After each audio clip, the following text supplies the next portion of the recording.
Great. Hi, everybody. Thank you so much for attending today. My name is Michelle Flick, and I am with iZigg Mobile. And today we're going to be talking about location and user management. Now, we've had a few companies that we've worked with, and we've had this feature for quite a while, but not everybody knows about it. So really the purpose of this webinar today is to make sure that our client base knows that it is there.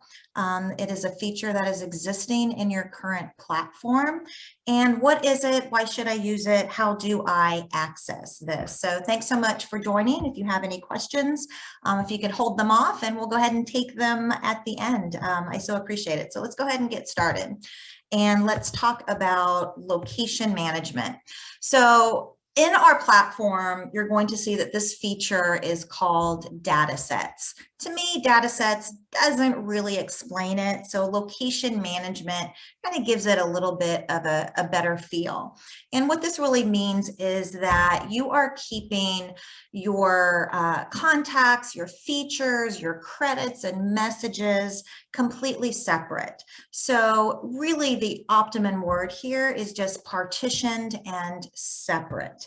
So I can then, as an administrator, go ahead and give permissions to different locations, to different storefronts, to different departments in your organization.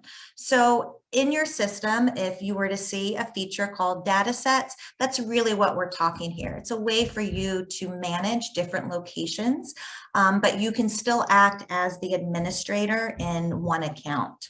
And along with that is your user management. So while you may have different locations that you are partitioning, really it comes down to what users and what features do they need to facilitate your messaging. So you can imagine that you have maybe a role or department for marketing or for sales, and they really don't need to have certain features. You can create them as a user in the system, allow them to only maybe send messages and respond to messages. Maybe they're in a customer support role and they don't have access to some of the higher features, which could be, purchasing credits or seeing, all of the reports and analyzing that. That's more of a role of maybe the main administrator. So within everybody's account, you have the ability to create multiple users, and you have the ability to segment your accounts. So you may ask yourself, well, who would use this and why do I need this? So if you think on a high scale, if you are a franchise and you have multiple locations and they're in different regions, this is perfect for you because you have one account. You don't have to create a separate account for each of your franchises. You have one main account that you can then have control. You pay one bill. You can manage those credits across the franchises. If you are just a multi-location company, so think of an insurance company and you have different locations, this is perfect. As well as even customer service. We have a few clients that really they only have one location, but they have a very large customer service department, and those customer service reps really take care of a certain section of their user base and their attendees. So what that means is that they're able to use their messaging, their lists, their inbox, keep them entirely separate to facilitate their one-on-one conversation without it getting messy with other customer service reps. Even if you think of sales regions and you have certain regions and certain sales representatives that are in charge of that and they have their own list, you can still control the overall compliance and message, but you can create different partitions of your account for them. So anytime that you want to allow different users to access the system and have access to their own set of data and reporting, for instance, this is perfect for you or your company.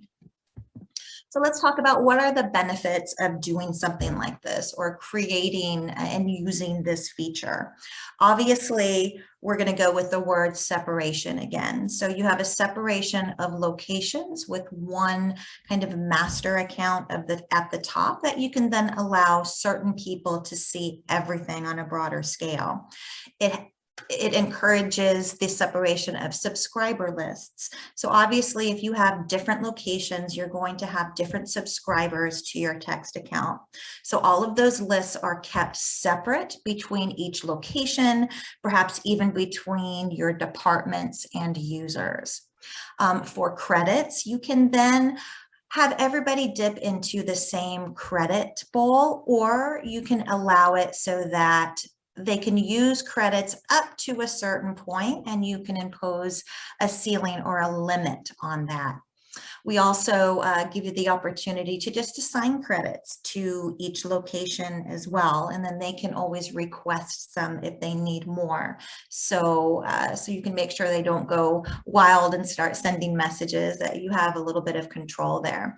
And obviously we want to segment that messaging, because what you're messaging at a store in Indiana may be completely different from your location in New York, or even from an inter-department standpoint, where marketing has a different brand message than your sales department, which may be all about a little bit more solicitation, a little bit more calls to action, instead of just informative messaging. And of course, your reporting will be different with each account. So we want to see how this location is doing, how many messages were sent, were there any links that were clicked, and that all comes down to the basic reporting within each account. So you may ask, how do I access this in my account? So you'll notice when you log into your account, we're going to go live in a demo account in just a minute so we can go over this.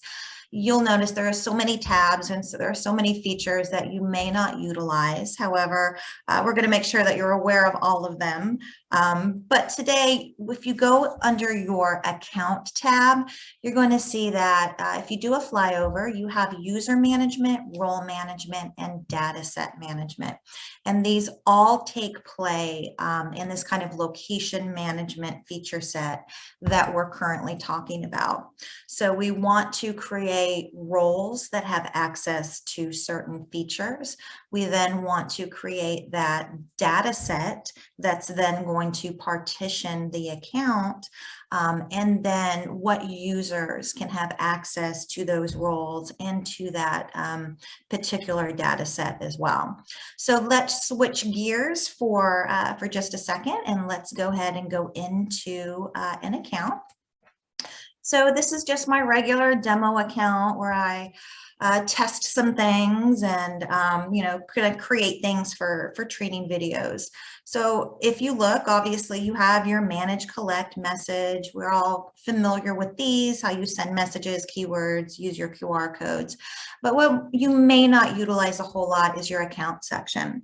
So here you see there's user management, role management, and data set. And I don't want to turn this into a step-by-step training, but what I do want to do is encourage you to think about, if you think this would be beneficial to your company, I would encourage you to contact us, and you can talk to Lauren or Jeff or myself, and we'll be happy to help you strategize, because all of this may be a little bit different for every company. So the first thing that we really want to do, though, is to create roles. Those roles, if you can think of it, may be for a marketing role or a sales role, or somebody that has customer service or limited features. So roles can then be selected, multiple roles can be selected within your data set. But for now, let's just, you see I created a few of them, but we can create a quick one together. So your role name, let's just say this may be customer service. Excuse me. I was practicing talking earlier. All right. And then what type of features does this role have access to? So you'll notice these mainly are going to represent a lot of the larger high-level feature sets. So if we want reporting in the account section, I encourage all of us to go ahead and select all of these if we would like to, and then we can limit the individual features underneath. And like I said, this is very subjective to your company, to what you want everybody to have access to. But you'll notice once we go ahead and select those, we then have the ability to limit features. So we may want to remove anything that has to do with integration. Maybe we want to remove any auto campaigns, the credit history. We can help you define this as you let us know what type of roles and feature sets you want people to have access to. There are so many different features within this system. Sometimes something like this can make you aware of them as well. So if we want to make sure they don't do any type of voting, we just want to make sure that they're doing straight messaging. This is where we can then get a little bit more granular. We can define those features. So I'm going to go ahead and create that role here, and I'm going to go straight to my list so we can then see that we then now have a role called customer service. We have a marketing, a sales, and just my testing limited roles. So now that I've created the roles that then are attached to the features, what I want to do next is to go ahead and create a data set. And remember that that data set is going to be the actual partition. So you think of your computer and you have your desktop, you have your documents. It's kind of like that, where they're all separate, but the administrator can view all of them. So I have different data sets here that I've already created. And just to give you examples, if you had multiple locations or you were a franchise, I might want to create one for my New York store. I might have an Indiana store. I might want to create a data set just for a subset of my company and put that name there. You are really defining what this means to you. I'm just giving you examples here. So when I create a new data set, of course, I'm going to give it a name. So this could be my Florida store. I am currently residing in Florida. And then, of course, we talked about how are we attaching credits here. So I can share with no limit, which means that all of the locations are pulling from our same bucket, which, remember, if you look at your account, all of your credits are going to be up here. Or I can share it with a limit, or I can individually by location allocate how many credits that they may need. And this might be very beneficial if you have one store that has a lot more subscribers. Your New York store may have more subscribers than your Indiana store. So you definitely want to take that into account. So just for testing purposes, we're going to share it with no limit. And this is where our roles come in. So I want to make sure that this data set has access to all of these different roles. We may not utilize all of them, but we want to make sure that they have access to those particular roles. We can then overall define, much like we did with the individual role, what features that data set may have access to. And then deciding on the user and the role will then maybe limit those a little bit. So I try to open up the data set to have everything, and then I limit the features by the actual role and the user. So what we've done is we've now created a particular data set. It's just going to review with you the tax credits you may have and go down your monthly plan based on the options that you selected during creation. All right, so now we have a new data set, and I just want to take you up and how do I access those data sets? When you log into your account, you notice in the upper right-hand corner, you're going to have a data set. And if you are the administrator and the master of this particular account, you will be able to see all of your different data sets.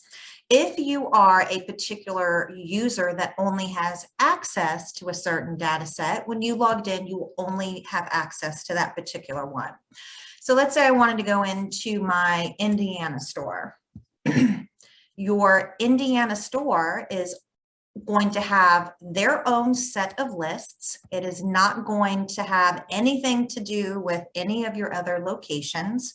So all of your keywords, your messages, your inbox for two-way communication will be completely separate. So as the account administrator, you will have access to toggle back and forth between any of these locations that you have created. If I want to go back into my master account, that is how I am going to then create new data sets or new users. So let's go ahead and create a user, because we did call this location and user management. It does all tie together. So I've created the roles. I have created the actual data set partitions. Now I want to create users so that they have access and they're assigned to certain roles. So I'm going to go ahead and create a new user. And we're just going to call this my test user. You can go ahead and select to send them a password link. I'm just going to go ahead and set a password really quick.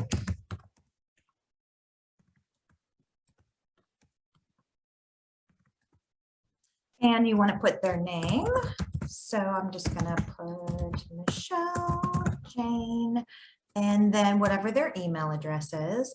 Now I have my email address all over here, and it will not allow you to duplicate. So I'm just going to make one up.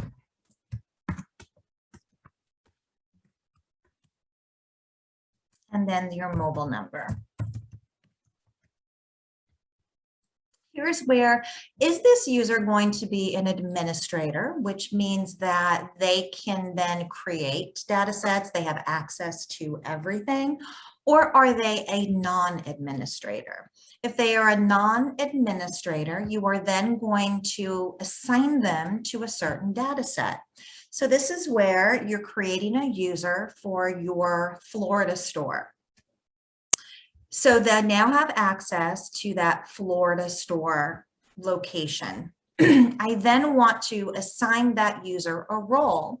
And remember, we created a role that then had certain features attached to it.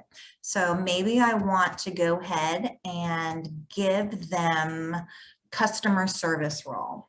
And if I created this with limited features, it would then only allow them to either go in and send messages or to import a list, whatever you decide is appropriate for that particular role. So just to repeat just a little bit, I am creating a user. I am assigning them the data set that I want them to have access to, and I am giving them a role for features within that particular data set. So then you can go ahead, you can go ahead and send them the information. There we go. So now as this user, I can sign in. I'm going to be in the Florida data set, and I'm going to have all of the features that are appropriate for my particular role. So just to review kind of overall steps, and we are happy to help you create this, to give you pointers, to give you, I can also send white paper out if you want step by step, but we always feel that it's easier when we work with the company. Then we can help you avoid, a pitfall here, or recommend certain features that maybe somebody in customer service or marketing would be appropriate for them. So just remember that you are creating your roles, you're creating your data set, which is your actual locations, and then creating users that will then have access to those particular locations with their defining role. So I just want to take a minute and see if anybody has any questions whatsoever.